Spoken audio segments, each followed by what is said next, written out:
doing section 7.4, exponential growth and decay. Okay, so this lesson's on exponential growth and decay. We're still in chapter 7.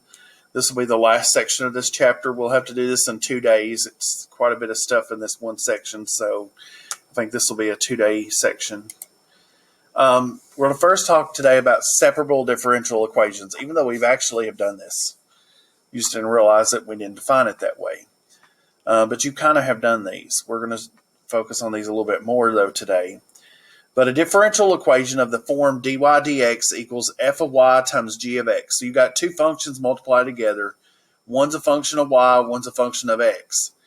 It's called separable.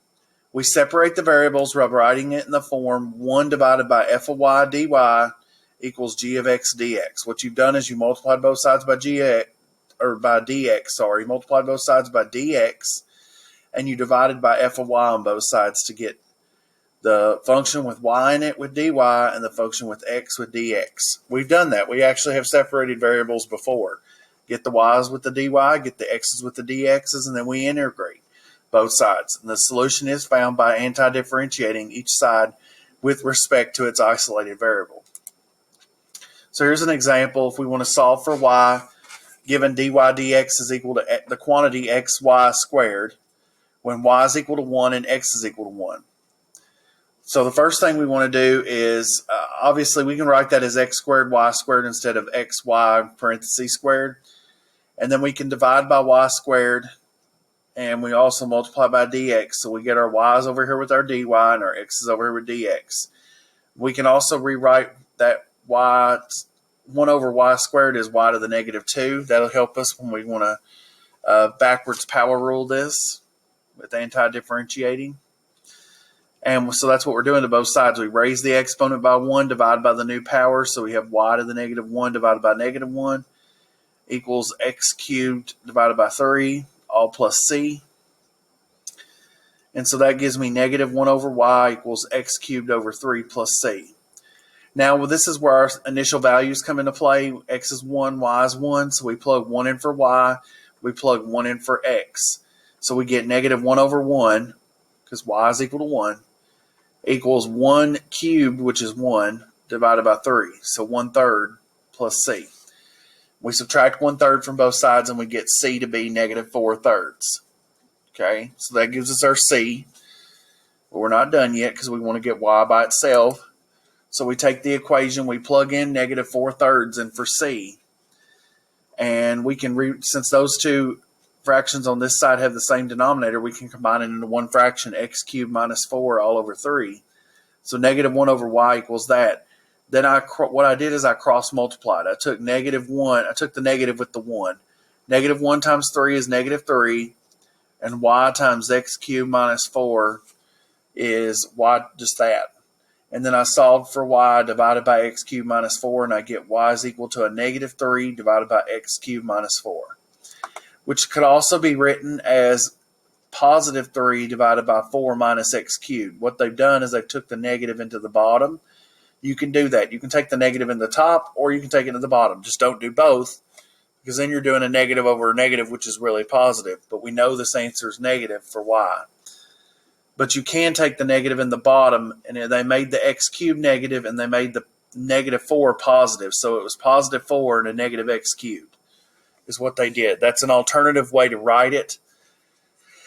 You always have to be aware of, can I algebraically manipulate my answer to get the exact answer that they have? If it's a multiple choice question, how can I get that answer? If it's a free response question, they would accept this answer right here. So it just depends. All right, here's a tougher example. So let's say we want to use a separation of variables to solve this differential equation. dy dx equals sine x times e to the y plus cosine x power if y is equal to 0 and x is equal to 0. So we could do this if we separate variables. First, we'll multiply both sides by dx. We get dy is equal to sine of x times e to the, I'm going to break this e to the y plus cosine x. When we add in powers, we can break that up as multiplying separate exponents. That'd be e to the y times e to the cosine x. Remember, if you multiply two exponents with the same base, you add the powers. So that's just doing that in reverse. I can break that down. I can expand that out into separate exponents. Reason why is because one of them has a y in it and one has an x in it. So I want to solve this now. I'll divide by e to the y, move the e to the y over here with the dy. So it'll be 1 divided by e to the y, which is e to the negative y. That's where we're going with it in the next step. Equals sine x e to the cosine x dx. So again, divide, you can bring that to the top, bring that power to the top, just make it negative. So it'll be e to the negative y dy equals sine x e to the cosine x dx. We're going to integrate both sides. We need to use substitution on both sides of this equation. So this is bringing in substitution method. So we're combining the first part of chapter 7 that we talked about with the second part of chapter 7 that we talked about. So we're bringing everything together here that we've talked about here so far in chapter 7. So we use substitution on both sides. It's a different u and a different du. So I'm going to abbreviate u sub 1 for the left side substitution, along with du sub 1, and then u sub 2 for the right side. Okay. You also could use a different variable if you wanted to. I'm shying away from that because of something else that you do. It's technically in this chapter, but we're not going to have time to do it. It's a BC topic anyway, so it's not really on our slate to do things. But anyways, that's why I'm kind of slating away from using v, for instance. But anyways, because you usually see you use v as a second variable. But I'm shying away from that because of something else. I don't want to confuse you with that later on when you look at that if you take calculus 2. Anyways, some of you may not. It's okay. But we'll make u sub 1 equal to e negative y. That's that power right there. And that means du sub 1 would just be negative dy.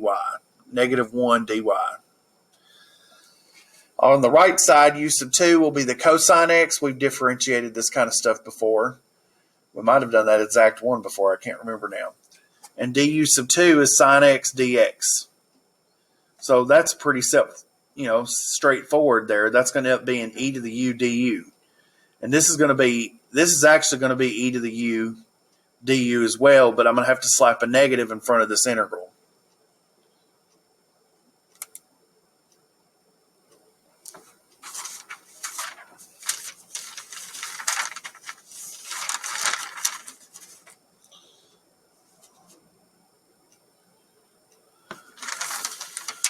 Okay, I just realized we got to go back. I made a mistake here. I fixed it after that, but it's kind of funny that I did that. So let's end show. Let's go to that slide. All right, so right here, if u2 is cosine x, that means this is going to have to be a negative sine x dx for du2, right? Because the derivative of cosine is negative sine. So I lost a sign right there. But then we're going to go, when we go into this, to this next part right here, I'm going to have to also put a negative in here to make that du. So I'll put a negative outside to offset that. So what we end up with is negative the integral of e to the u1. Again, I had to put a negative in that integral into the integrand. I didn't show that step, sorry. But I had to put a negative in here to get negative dy to be du sub 1.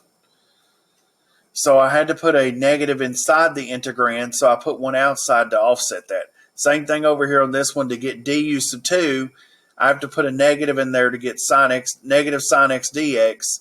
So to offset that, I'll put a negative out in front. Okay.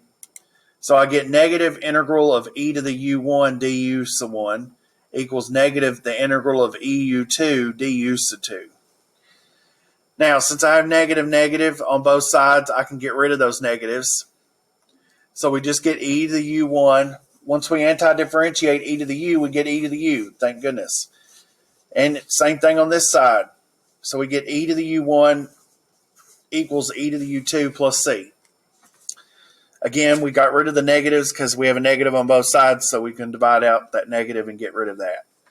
So we get e to the negative y, because u sub 1 was negative y. E to the negative y equals e to the cosine x plus c. Plug in your initial condition of 0. Okay.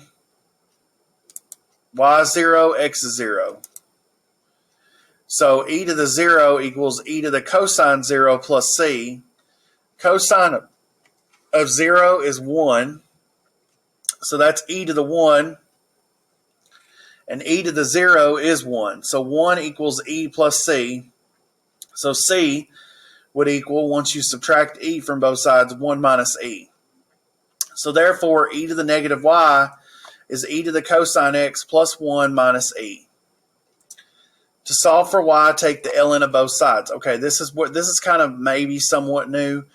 I'm not sure from algebra. You have to remember to go in here and remember your. And we're actually going to have a slide here in just a moment with these. But you have to remember to solve an exponential equation. A lot of times you try to rewrite it as a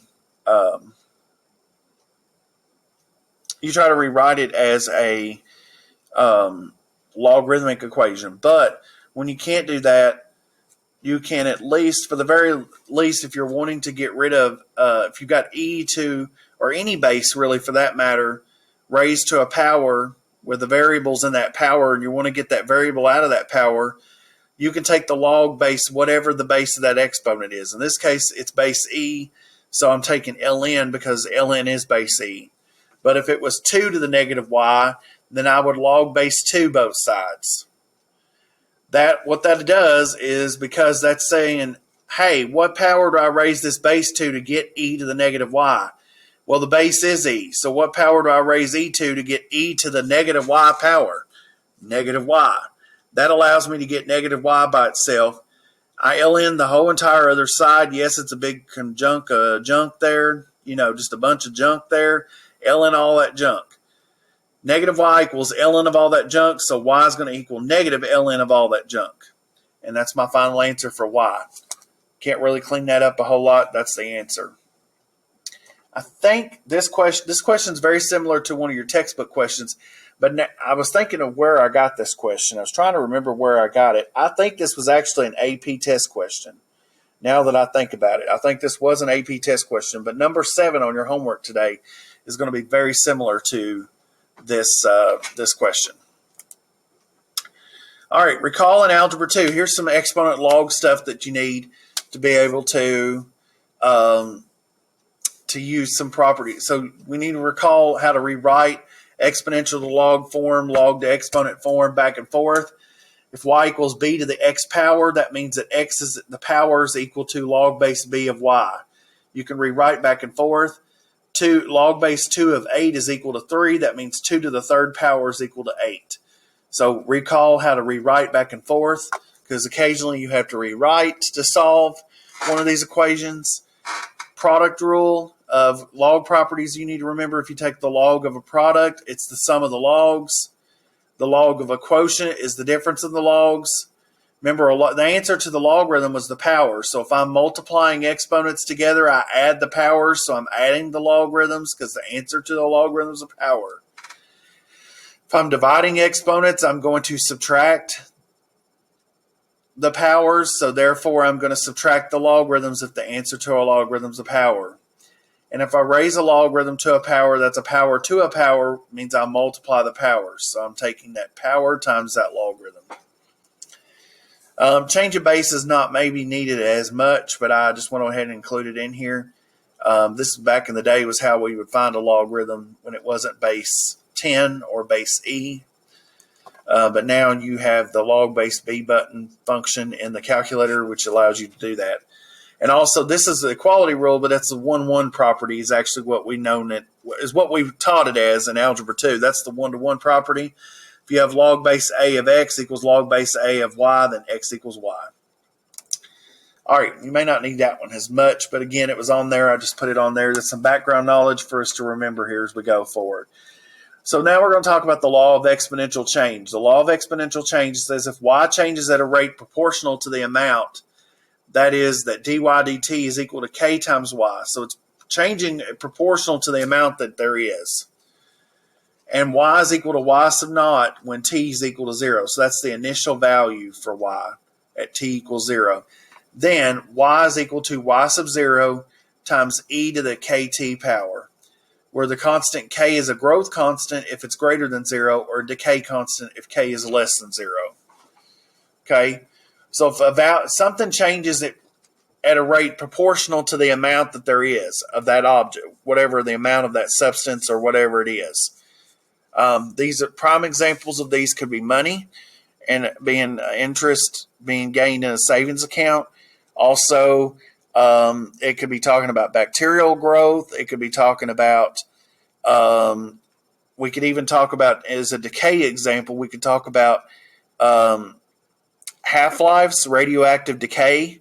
Yeah, I'm making a chemistry connection there. Math's not always just connected to physics. Guess what? It's connected to the other sciences as well. So you can talk about half-life. In fact, this section of the book goes through some of that. When we have more time, and we were in person and stuff, I'd go through some of those examples. But we're going to kind of stick to just the basics of what we need to cover because we're trying to get through everything. So let's say we find the solution to this differential equation, dy dt equals ky. K is a constant, and that satisfies where k is equal to negative 0.5 and y sub 0 is equal to 200. All we simply do then is we plug in k and we plug in y sub 0. Easy. That's it. That's an easy example. Okay, you will have a homework question where you're doing that. Then it's going to be followed up with a tougher example. So let's say instead I give you dy dt is equal to ky. K is a constant, but it satisfies that I give you y sub 0 is equal to 60 and y sub 10 is equal to 30. So I give you two values, 0, 60, 10, 30. 2 points basically this function goes through. Well, y sub t then would equal this equation. We use the law of exponential change right here. Y sub t is equal to this. I did use y sub t instead of y. Don't get tripped out over that. It's whichever on that. So then use y sub t is equal to 60 times e to the kt. So I'm plugging in 60 because that's y sub 0. That's my y naught, y sub 0, y of 0. It's the initial value. I don't know k in this example, but I can use that fact that y sub 10 is equal to 30. If I plug 30 in for y, and I plug 10 in for t, that equation holds. And now the only unknown in this equation is k, so I can backwards solve this. Divide by 60. 30 divided by 60 is 1/2. That's going to equal e to the 10k. And then I'm going to ln both sides. I'm going to rewrite this as a logarithm. E to the 10k is the same thing as equals 1. Well, let me say that again. E to the 10k equals 1/2. That's the same thing as ln of 1/2 equals 10k. So what I've done is I've rewrote this as a logarithm. Base e of the answer is equal to the power. So ln of 1/2 is equal to 10k. Ln of 1/2, that's ln of 1 minus ln of 2, because that's that's a logarithm of a quotient. That's a log property. Well, it just so happens that ln of 1 is 0. You can try typing it on your calculator, but any base log whatever of 1 is 0. It works out like that because the 0 power gives you 1 as an answer. That's why that works out. So that's 0 minus ln of 2, which is just negative ln 2, equals 10k. So k is going to equal negative ln 2 divided by 10. So y sub t then would equal 60 e to this nasty ln of negative ln 2 all over 10 times t power. Okay, that's not pretty. That's all in a power there. It's not pretty. That is e to this power. All that with the t included is a power. Okay, and that would be my answer. All right. And this brings us to the end of our first half of this section. So you'll have some questions to do with this section. As always, let me know if you have any questions.